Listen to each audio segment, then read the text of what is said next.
Welcome back again, everyone. This is part 3 of the series of collections that I was asked through requests to update my firearms collections. I'm being a little more thorough than in some of my former ones. This is the Smith & Wesson version here. And I'm breaking all my revolvers down into smaller groups simply because of the number of them, and I try to keep the videos at less than 10 minutes. So there are 4 Smith & Wessons here that I have currently, and we're going to start from the smallest and work our way up. Now I'm going to reach for this one, calling it the smallest, and you see there's a little J-frame sitting over there, but in caliber this one here is the smallest. It's a 38 special. Now this is, in my opinion, one of the best values out there for a Smith & Wesson, around $300 or so. You can get yourself a nice Model 10 in 38 special.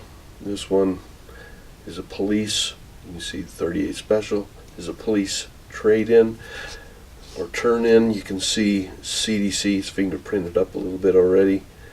CDC, California Department of Corrections. A little bit of holster wear on it, as you can see on the tip of the barrel. But for the money you pay, if you want just a shooter, this is a fantastic way to go to get a nice shootable Smith & Wesson.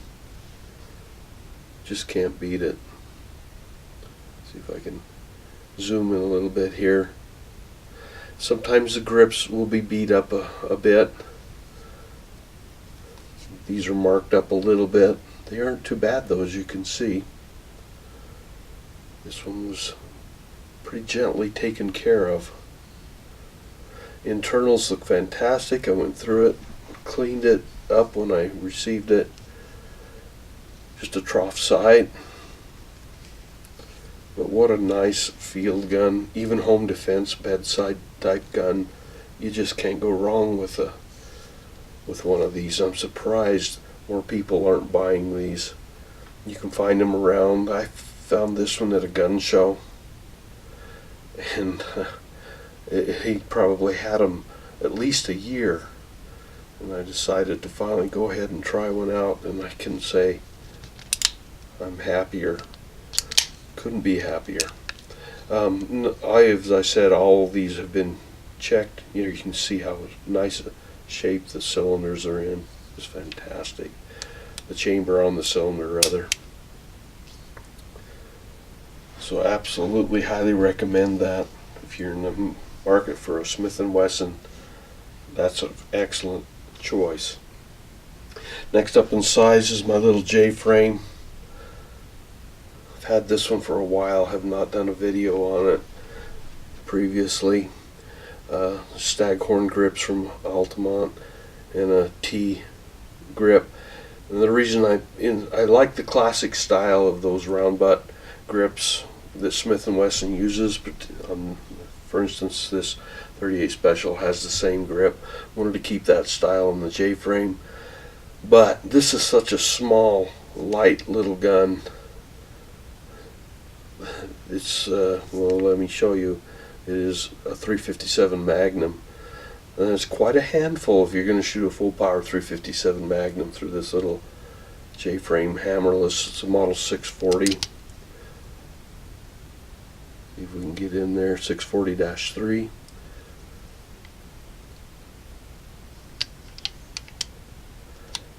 Shoots what I shoot through it is low powered 357 Magnum hand loads.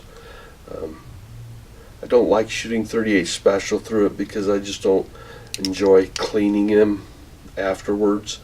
The reason for that is the shorter brass leaves a ring of powder residue and even lead in the chambers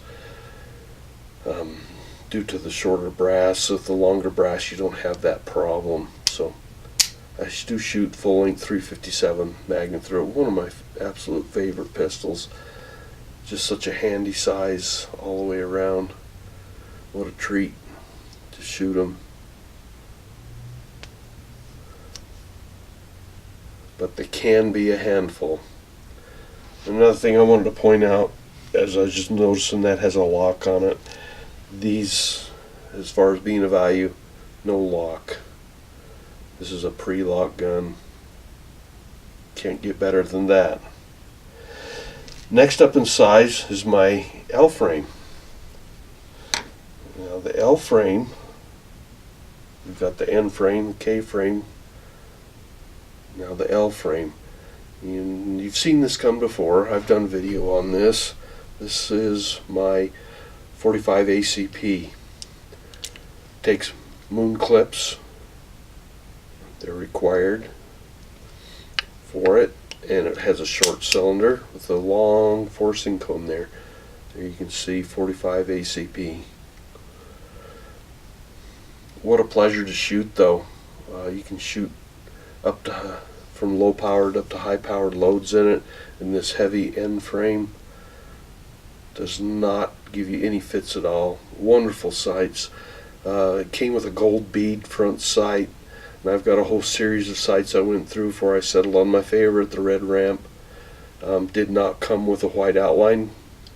I also put the white outline sights on the rear. Not too big a project. If you have to break the screw actually to do it, but this one, you notice, does have the lock on it. It is a performance center also.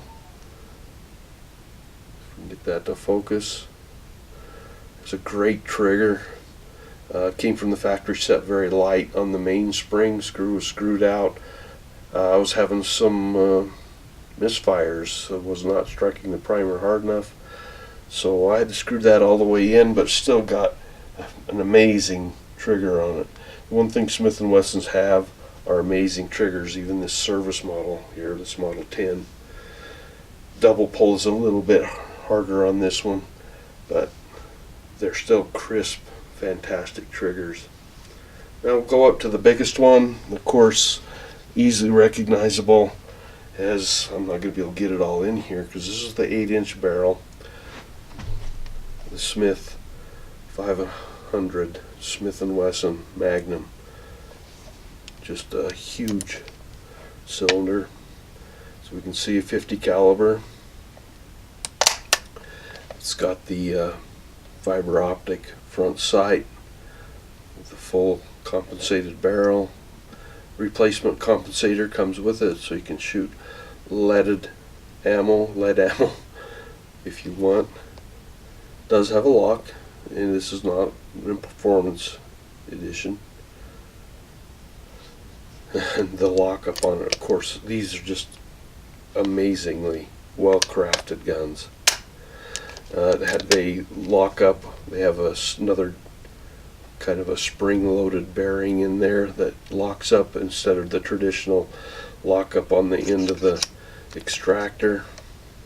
Gives it has to have, be well built for that 500 Magnum cartridge. Not for the timid, for certain, but it's not as bad as you would think. If you are accustomed to, say, a 44 Magnum, you can probably graduate up to one of these fairly easily. The concussion with the ported barrel is somewhat severe.